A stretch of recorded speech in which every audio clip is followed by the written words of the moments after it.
Hello friends, welcome back to my channel. तर friends, आज आपण बघणार आहोत ओल्या चण्याची भाजी। अगदी पारंपरिक पद्धतीने आणि चविष्ट अशी भाजी आहे ही भाजी। फ्रेंड्स, प्रोटीनने भरलेली, अगदी हेल्दी आणि कमी वेळात बनणारी आहे। तर ही भाजी तुम्ही जेवणासोबत चपाती बरोबर, भाकरी बरोबर किंवा भाताबरोबरही खाऊ शकता। तर मी इथे चणे काढून घेतलेले आहेत। त्यानंतर आपल्याला इथे एक वाटण बनवायचं आहे। त्यासाठी मी एक कांदा घेतलेला आहे चिरून, त्याचबरोबर थोडा एक पूर्ण अख्खी लसूण घेतलेला आहे, 1 इंच इतका अद्रक घेतलेला आहे। तर तुमचे जितके चणे असेल त्याच्याप्रमाणे तुम्ही अद्रक लसूणचं प्रमाण कमी जास्त करू शकता। तर मी सर्व चणे न घेता मी अर्ध्यापेक्षा चणे घेतलेले आहेत, मिक्सरला ग्राइंड करून अशी पेस्ट तयार होते आपली। त्यानंतर मी पॅन सुद्धा गरम करायला ठेवून दिलेलं होतं। तर पॅन गरम झाल्याच्या नंतर आपल्याला त्याच्यामध्ये तेल टाकून घ्यायचं आहे। अगदी 1 ते 1.5 चम्मच इतकंच तेल घेतलेलं आहे मी। त्याचबरोबर आपल्याला जिरं घ्यायचं आहे। जिरं थोडंसं तडतडलं की आपल्याला इथे अद्रक लसूणची पेस्ट घ्यायची आहे, थोडंसं हिंग। तुम्ही याच्यामध्ये आपल्या घरचे जे नॉर्मल तिखट मसाले असतात तेच यूज केले तरीही चालतील। खूप छान आणि टेस्टी बनते भाजी। तर इथे मी थोडीशी अद्रक लसूणची पेस्ट घेतलेली आहे आणि त्याचबरोबर आपण वाटलेलं वाटण घेतलेलं आहे। हे आपल्याला छानपैकी लो फ्लेमवरती परतवून घ्यायचं आहे।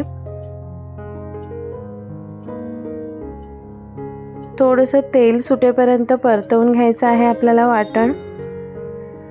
त्याचबरोबर आता मी इथे मीठ टाकून घेणार आहे आणि आपले रेग्युलर मसाले म्हणजे मी हळद, गरम मसाला, लाल तिखट मसाला, काश्मीरी रेड चिली पावडर असे मसाले यूज केलेले आहेत।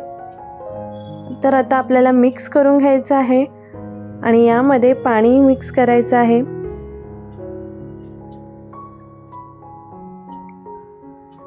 पाणी टाकून आपल्याला व्यवस्थित भाजी जी आहे ती मिक्स करून घ्यायची आहे।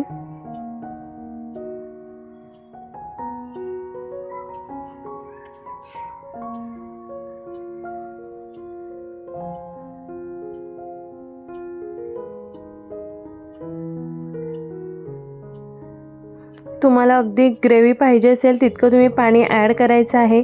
मी इथे अर्धा म्हणजे पाऊण ग्लास इतकं पाणी यूज केलेलं आहे, कारण मला ठीक अशी मसालावाली ग्रेव्ही पाहिजे होती।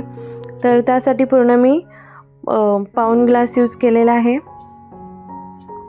यानंतर आता आपल्याला बाकीचे जे चणे होते ते टाकून आपल्याला चणे सॉफ्ट शिजून घ्यायचे आहेत। ओले चणे असल्यामुळे अगदी लवकरच शिजून तयार होते भाजी। तर आता आपल्याला भाजी जी आहे ते झाकण ठेवून शिजवायची आहे। अगदी 7 ते 8 मिनिटांमध्ये भाजी जी आहे आपली ती रेडी होते। तुम्ही पाहू शकता आपली भाजी रेडी आहे। छान थोडाफार ग्रीन कलर येतो भाजीला आणि खूप छान पारंपरिक पद्धतीने बनवलेले आहे, त्यामुळे खूप चविष्ट भाजी बनते। तर फ्रेंड्स, तुम्हाला माझी रेसिपी आवडली असेल तर प्लीज लाईक करा, कमेंट करा, शेअर करा आणि माझ्या चॅनलला सबस्क्राईब करा। तर फ्रेंड्स, तुम्ही राईस बरोबर एकदा नक्की ट्राय करा, खूप छान आणि टेस्टी लागते। Bye bye.